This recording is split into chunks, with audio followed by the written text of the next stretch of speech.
Bé, avui iniciem tot un cicle de converses i diàlegs per aportar més coneixement, per aportar més proximitat a tot el que significa la qualitat de l'aire i a tot el que significa el que suposa la qualitat de l'aire. I això ho fem sota el paraigües de l'Observatori de Qualitat de l'Aire que impulsa Repsol, que impulsa l'Institut Cerdà, que impulsa també amb la col·laboració de l'AEQT, l'Associació d'Empreses Químiques de Tarragona, i que d'alguna manera també compta amb la col·laboració plena i en la plena participació i sobretot en l'aportació tècnica de la Universitat Rovira i Virgili, de l'Eurecat, de la Generalitat de Catalunya, la col·laboració de la Generalitat de Catalunya també, el Departament de Territori i Sostenibilitat i dels ajuntaments de Perafort, la Pobla de Mafumet i la Canonja. També compta amb l'adhesió del Port de Tarragona, de la Cambra de Comerç de Tarragona. I amb aquest paraigües el que intentarem avui és aportar una mica més de claretat i una mica més de coneixement a tot el que suposa, com deien, la qualitat de l'aire. Per això contem a la persona més adequada per això, la persona que més coneix d'aquest tema és el Camp de Tarragona, que és el doctor Francesc Borrull, que és catedràtic de Química Analítica de la Universitat Rovira i Virgili i director dels estudis i de les analítiques que formen part d'aquest Observatori de Qualitat de l'Aire que es presenta cada any i que té un seguiment i que permet avui dia conèixer al llarg de tot l'any com evoluciona aquesta qualitat de l'aire al Camp de Tarragona. D'alguna manera, en tot cas, benvingut, Francesc. Gràcies. Benvingut i gràcies per estar aquí i amb nosaltres. A vosaltres. Jo sempre he pensat que quan parlem de qualitat de l'aire parlem de moltes coses, no? I que tothom ens atrevim a parlar de qualitat de l'aire i tothom som capaços de dir una mica allò com el temps que fa, no? Però, en canvi, què hauríem d'entendre? Què hem de saber quan parlem de qualitat de l'aire? Què és la qualitat de l'aire?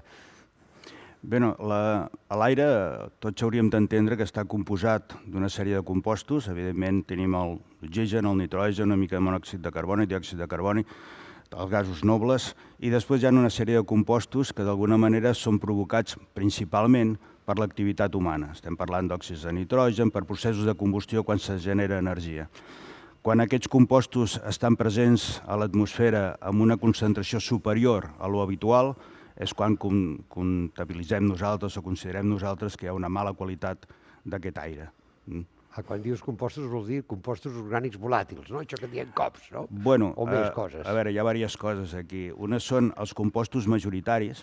Aquests compostos majoritaris que es generen normalment pels processos de combustió per generar energia, normalment estan regulats per normativa. Són, doncs, els diòxids de nitrogen, estem parlant de partícules, estem parlant d'ozó.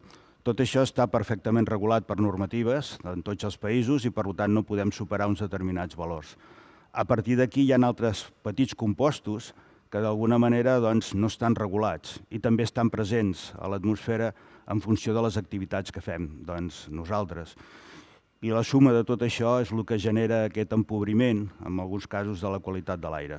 Això quan diem, anant amb el cotxe, ara sents per la ràdio moltes vegades, escoltes per la ràdio, que dius, tenim semàfor verd, tenim semàfor vermell, inclou tot això o no? Bé, els semàforos és una mica delicat. O sigui, quan parlem dels semàforos, estem parlant dels paràmetres majoritaris que estan sota normativa. És a dir, quan surt a la televisió, que quan expliquen el temps a baix hi ha uns semàforos verds o carabasses, ens indiquen si les partícules o els òxids de nitrogen estan superiors a un determinat valor. Això normalment ve relacionat per al tema de circulació, que és quan generen aquestes partícules, aquests òxids de nitrogen, hi ha a vegades processos d'inversió tèrmica, com ara, que no deixen marxar aquests compostos, es van incrementant la seva concentració i generen una baixa qualitat de l'aire. Aquí a Tarragona aquest problema no el tenim. O sigui, aquí a Tarragona els semàforos normalment sempre els tindrem verds, perquè no tenim una circulació excessivament gran, moltes empreses ja tenen combustible gas natural com a combustible i per tant l'emissió de partícules i altres compostos ha disminuït notablement i per tant no sol ser una problemàtica. Normalment sempre ho trobarem verd, perquè les normatives estan, no diré permissibles. Per tant, què és el que es mesura aquí a Tarragona? A part d'aquests compostos que també ho mesura la Generalitat, no? És a dir, amb la seva xarxa que té... És a dir, si podem entrar en una pàgina web on realment la Generalitat té tota una xarxa que explica i que ens permet fer un seguiment actualitzat d'això que dius tu ara, no? De tots aquests compostos. Però, en canvi, nosaltres, des de l'Observatori, mesurem altres coses, no? És a dir, es mesuren totes les altres coses, no? Sí, és que, al meu parer, diguéssim, Tarragona té una singularitat diferent. La singularitat diferent és que hi ha un nucli industrial important i també hi ha una població i hi ha una certa proximitat, diguéssim. Només cal veure el polígon nord o el polígon sud, que hi ha poblacions que estan relativament properes a les tanques, diguéssim, de les activitats industrials. Normalment el que es controla són aquests compostos, però les normatives estan fetes normalment per nuclis urbans, en el qual es mesuren aquests majoritaris per lo que he comentat, no? Aleshores, aquí a Tarragona, com deia, hi ha la xarxa de vigilància que ens regula la presència d'aquests compostos sota normativa, normalment estem bé. Hi ha un altre tipus de compostos que també estan sota normativa, per exemple el benzè, que està sota normativa i que també la xarxa el controla, i després hi ha el benzoapirè, que també és un compost, un hidrocarbur aromàtic policíclic de característiques carcinogèniques que també està d'alguna manera controlat a través de la xarxa. Tot això ho controla, aquestes casetes que tenim. A part d'aquests compostos, n'hi ha d'altres que es produeixen, s'utilitzen, s'exporten a vegades dintre del port, dintre del nostre entorn, i que per lo que sigui, perquè no estan a les ciutats, doncs no hi ha normatives. I és amb això amb el qual crec que, en el nostre cas, és necessari controlar. I llavors ens entrem en el que comentaves d'aquests compostos orgànics volàtils. Aquest tipus de compostos que no estan regulats, perquè no estan enmig de Barcelona, ni de Madrid, ni de París, sí que estan a Tarragona per aquesta proximitat i, per tant, s'estan fent treballs per intentar d'alguna manera controlar o averiguar la presència. Si no estan regulats vol dir que no tenim referències, d'alguna manera, no? És a dir, que no existeix una referència de si és bo o dolent, o quines quantitats són bones o dolentes, no? Llavors, d'alguna manera, és a dir, el fet de mesurar-los, què ens aporta? El fet de dir que mesurem molts, per exemple, jo recordo que els primers informes observatoris es parlava de dir, no, és que podem arribar a detectar fins a 98 compostos orgànics volàtils, no? I ara devem estar a una alçada de 60, em sembla, l'últim que d'això, no? Diu, això és bo, dolent, què ens aporta, què no ens aporta això, de cara a la població, saber que hi ha molts, que hi ha pocs? Aviam, els compostos orgànics volàtils, el fet de que no estiguin legislats o controlats no està directament relacionat amb que si són bons o dolents. És, per exemple, que no es preveu que n'hi hagi. Per exemple, al mig de Barcelona ciutat, per exemple, no hi haurà un compost que es produeix en una indústria per l'utilització per fabricar algun tipus de compost. Per tant, com que no hi estarà dintre d'aquesta ciutat, no hi ha regulació. El qual no vol dir que aquest compost no sigui tòxic o, d'alguna manera, s'hagi de controlar. Normalment, els compostos que es controlen són els que, d'alguna manera, estan en aquests focus, però els que són industrials o estan separats, diguéssim, de les zones urbanes, no estan regulats, tot i que hi ha unes llistes internacionals que especifica una relació directa entre la toxicitat del compost i la seva concentració. Una cosa que també d'alguna manera ens porta a vegades a confusió a la població és quan sentim a parlar d'una cosa que en diuen immissions i una que en diuen emissions, no? És a dir, és el mateix, no és el mateix? No, a veure, l'emissió és quan surt aquests compostos del focus emissor. Per exemple, que hi ha una xemeneia que emet uns determinats compostos i, per tant, surten. O el tub d'escapament d'un cotxe també és una emissió d'aquests compostos. Una altra cosa és la emissió, que és el que nosaltres respirem. És a dir, hi ha uns focus emissors en unes indústries, en unes ciutats, en uns llocs, que amb els temes industrials estan perfectament regulats per unes normatives. A través d'uns sensors a les xemeneies se mesuren les emissions d'aquests compostos a l'exterior. I després hi ha un altre tema, que és com arriba, diguéssim, al ciutadà, que és el que respirem nosaltres. Llavors, això que respirem nosaltres és el que se'n denomina immissió. I és el que d'alguna manera es mesura des de l'observatori. Clar, que és d'alguna manera quan està relacionat, per exemple, si és un problema, per exemple, si veure si hi ha una activitat industrial que contamina o que exerceix un impacte sobre l'entorn, és un problema concret. Això és un problema. I s'ha de plantejar els medis adequats. Si estem plantejant un risc per la població, evidentment no tant ens fa el que emet. El que ens interessa és saber el que arriba d'alguna manera. I per tant, el que es fan els estudis són d'immissió a les poblacions, que és on la gent està respirant. I és possible que el que arriba, és a dir, d'alguna manera, la immissió no estigui relacionada amb l'emissió, per molt que estigui europeu, o tingui altres components que no siguin els mateixos? Pot ser. O sigui, els compostos, quan surten a l'exterior, es poden degradar, poden reaccionar entre ells, poden canviar, de tal manera que el que surt pot tindre una relació, però no una relació exactament directa amb el que estem nosaltres respirant. Hi ha compostos, per exemple, hi ha el benzè, per exemple, que et surt i normalment és estable i llavors es controla perquè pot arribar a aquest benzè. Hi ha altres compostos, per exemple, l'1,3-butadiè, que se sap que d'alguna manera quan surt a l'exterior es degrada per la radiació solar. I per tant saps que encara que la indústria emeti una concentració d'aquest compost, a la població n'hi arribarà molt menys. S'ha d'avaluar, però n'arribarà menys perquè es va descomposant i va desapareixent. Per això és aquest fet que, per exemple, a Barcelona no estan d'acord en que es mesuri aquest compost, perquè no hi és. Hi ha altres compostos com l'òxid d'etilè o òxid de propilè, doncs conegut per els últims aconteixements, que és impossible de determinar perquè es descomposen. Quan surt a la xemeneia es trenca la molècula i es descomposa. I per tant, encara que volguéssim fer sistemes per determinar aquest compost, no us podem fer si no és a l'interior de la xemeneia quan surten en processos d'emissió. O sigui, cada compost o cada característica és diferent. Llavors, si haguessin d'explicar a les persones del carrer, a la societat, als veïns i veïnes, com es mesura la qualitat de l'aire de Tarragona, com ho diríem? Amb aquestes dues perspectives, la que fa la Generalitat, que ja l'heu explicada, i la que fem des de l'Observatori de Qualitat de l'Aire. Aviam, ja estàvem parlant d'alguna manera de que hi ha unes normatives i aquestes normatives són les que la Generalitat se'n cuida de fer. I per tant això són públiques, tal com deies. Anem a la plana web i podem saber ara quina és la qualitat de l'aire que estem respirant en quant a aquests compostos que estan regulats per normativa.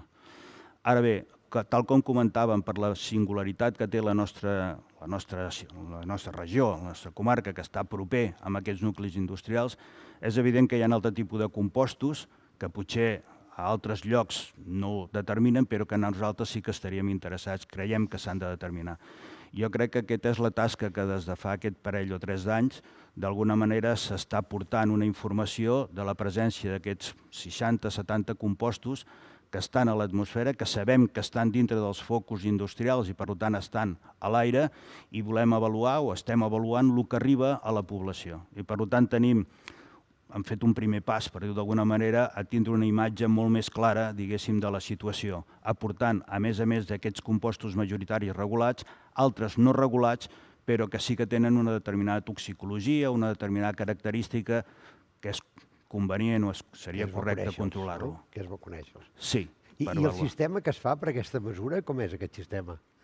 A veure, per determinar aquests tipus de compostos hi ha diferents característiques. Des del punt de vista tecnològic està solucionat. És a dir, no és un problema tecnològic de controlar aquests compostos.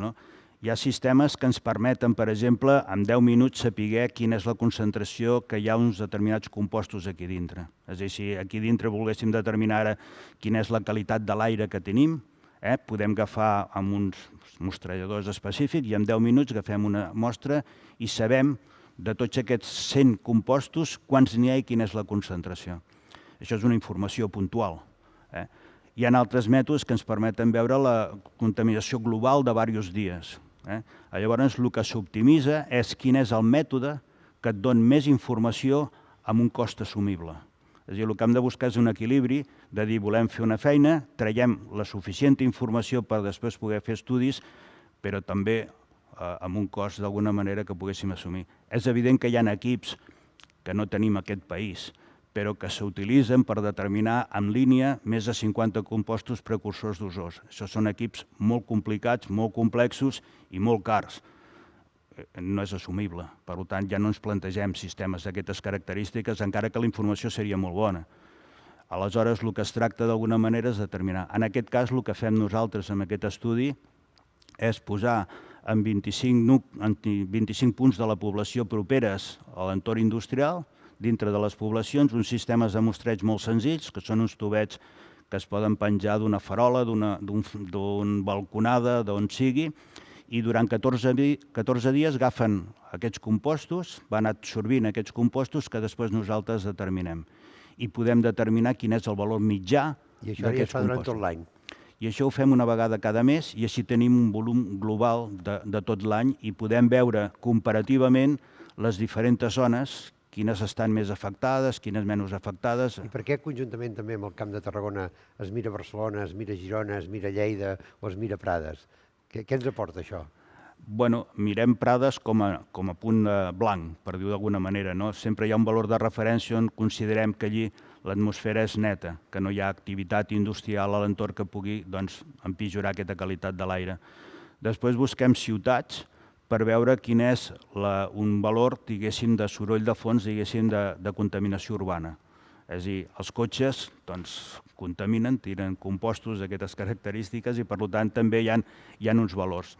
I després també busquem les poblacions aquestes i tenint en compte els valors de circulació urbana i tenint en compte el que hi ha en poblacions properes, podem tindre un balanç de veure quina ha sigut la influència de l'activitat dels ciutadans per al fet de desplaçar-se en cotxes o també podem veure un cert efecte de l'activitat propera, industrial que hi ha, com hi pot afectar en aquests entorns. I en tota la informació que tenim d'aquests 3 anys que ja es porten acumulats, bueno, de fet hi ha més informes, hi havia més anteriors, però vull dir, d'aquests anys que porten agrupats a través de l'Observatori de Qualitat de l'Aire del Camp de Tarragona, podem estar tranquils?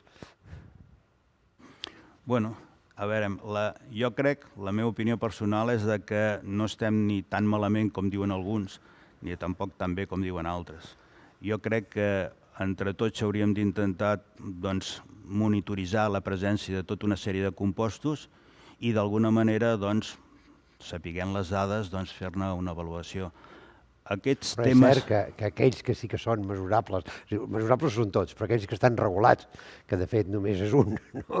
I l'altre tenim alguna, diguem-ne, orientació, no? És a dir, el benzè i el butadiè, el 3-butadiè, doncs és cert que sí que el que d'alguna manera presenta cada any l'Observatori és que, diguem, les mitjanes d'aquest any que se segueix estan molt per sota, no?, d'aquestes referències. En un cas del que marca la legislació és evident, però en l'altre cas de les referències, no? Sí, bueno, a veure, és el que comentàvem, no? La legislació és una i la legislació es compleix. Això no és suficient, diguéssim. Jo crec que d'alguna manera el que hauríem de fer és agafar una mica més, diguéssim, en funció, com comentava abans, de la singularitat de la zona, doncs és evident que s'han de determinar altre tipus de paràmetres que potser no estan legislats. Per exemple, en el cas que comentàvem de l'1,3-butadiè, és evident que a Barcelona la Generalitat diu que ells no consideren que s'hagi de determinar, perquè a les ciutats no hi ha 1,3-butadiè, o el poc que ja surt dels cotxes que ràpidament es degrada. Aquí a Tarragona, al Camp de Tarragona, tenim empreses que fabriquen aquest compost, que es traslladen, que utilitzen per fer polímers, que exporten a través del port, per tant, hi ha una activitat una mica més, diguéssim, important. És evident que això s'ha de controlar. Que els valors són, diguéssim, mitjans, són inferiors a la mitjana recomanada per l'Associació Canadenca, que és l'única normativa que hi ha, és cert. Però, bueno, doncs, d'alguna manera, igual que l'1,3-butadiè, hi ha un altre tipus de compostos que s'utilitzen aquí al Camp de Tarragona que no estaria malament poder-los controlar o almenys que la gent sapigués que es controlen, no? En qualsevol cas, diguem-ne que sí que podem estar satisfets que hi ha una feina que porta aquest camí de coneixement, d'aquest camí de coneixement es porta a saber-ne més cada vegada i, per tant, el saber-ne més, poder prendre decisions per seguir millorant i, per tant, estar molt implicats en la qualitat de l'aire. Sí. A veure, el problema del tema de la qualitat de l'aire no és tècnic, és de conscienciació. Aleshores, aquí la part important és, quan parles amb la gent de qualitat de l'aire, és molt difícil que canviïn d'opinió. O sigui, quan fas tu una xerrada de temes de qualitat de l'aire, encara que expliquis que s'estan fent tota una sèrie de controls o tota una sèrie de paràmetres, sempre hi ha suspicàcies en aquest sentit, no? Aleshores, jo crec que aquí la feina que hi ha és que la gent a poquet se'n doni compte que hi ha uns estudis, que aquests estudis són correctes, que hi ha una sèrie de dades, que participin ells d'alguna manera si tenen algun tipus d'inquietud en generar o buscar aquest tipus de dades necessàries i, per tant, d'alguna manera que a poquet se vagi conscienciant que s'està fent un tema de control adequat sobre la qualitat de l'aire. És aquesta conscienciació la que pretén una mica l'Observatori, oi? Sí, jo crec que això és ho sento, és la tasca difícil. La nostra tècnicament és fàcil, vull dir, tecnològicament està solucionat, és qüestió de posar-li medis i de planificar-ho i és relativament senzill. El complicat és que aquestes dades, d'alguna manera, com se connecten amb la gent o com s'expliquen a la gent i que aquestes suspicàcies que tenen, que se'ls pugui explicar o que se'ls pugui aclarir. Bé, és a dir, com tot el que dèiem, és un recorregut llarg, és un recorregut difícil. Gràcies, Francesc, per estar avui aquí, per aportar-nos una mica de llum a tot el tema de la qualitat de l'aire, que, com bé has dit, doncs és un tema que no deixa de ser complex, encara que la tecnologia hi sigui per facilitar-ne una mica més, però que d'alguna manera és l'inici d'un camí i en el qual pretenem seguir avançant també a través d'aquests diàlegs que hem començat avui. Gràcies de nou per acompanyar-nos. A la vostra disposició. Gràcies a vosaltres.